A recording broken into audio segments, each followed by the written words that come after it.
ముఖ్యమంత్రి, రేవంత్ రెడ్డి సారు, నీవు పెట్టిన పథకం ఎలా ఉందో చూడు.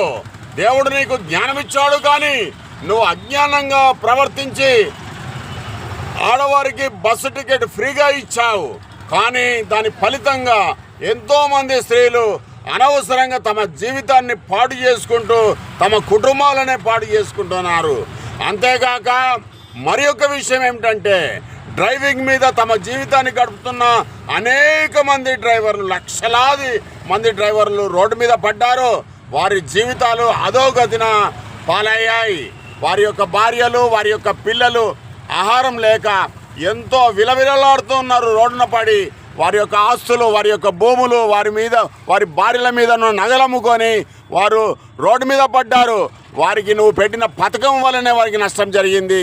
నీ కుర్చీ ఇక నీకు ఉండు కష్టమే. ప్రజలందరూ